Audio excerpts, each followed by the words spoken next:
We're now looking at the 2011 paper on tabular statements, and we have our opening balance sheet as given in the question. Note again that the debtors in the balance sheet that they've given us is 76,000, which is taking into account the provision for bad debt.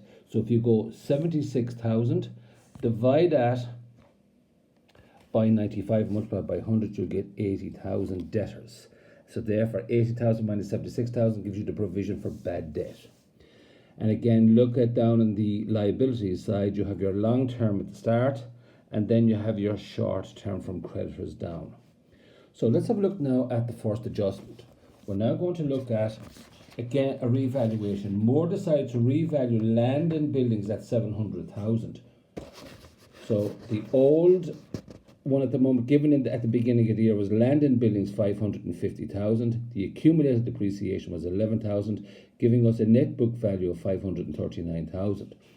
We were told to revalue that to 700,000. So that gives us a revaluation of 150. Addition to the buildings, reduce the accumulated depreciation by 11,000, and we have a revaluation reserve of 161,000. And that's reflected then in the tab for January.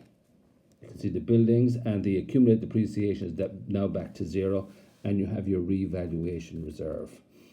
In February, then we bought a new business. He bought an adjoining premises on the 1st of the 2nd, and that included buildings of 200,000, equipment 30,000, debtors 8,000, all assets, minus creditors of 40,000. So the net worth of what he bought was 198,000. However, it cost him 216,000, which was 180,000 new ordinary shares plus a share premium at 20 cent. 180,000 at 20 cent is 36,000. So the difference between the 198 and the 216, which is what he paid, is goodwill of 18,000. And the goodwill is an intangible asset and goes into the asset side of the tab, looking like this for February. So you can see the assets being land and buildings being increased, the equipment, and the goodwill being put in at 18,000. And then we have a look at April. In April, then we were told management decided to increase the provision for bad debts to 7% of debtors. So the original debtors were 80,000. Plus the 8,000 that we got in February at 7% gave us a bad debt provision of 6160.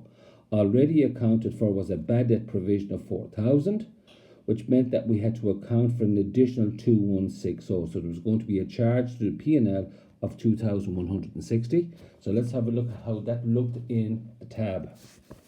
So again, we do April, bad debt provision is increased by 2160, and the profit and loss account is reduced by 2160.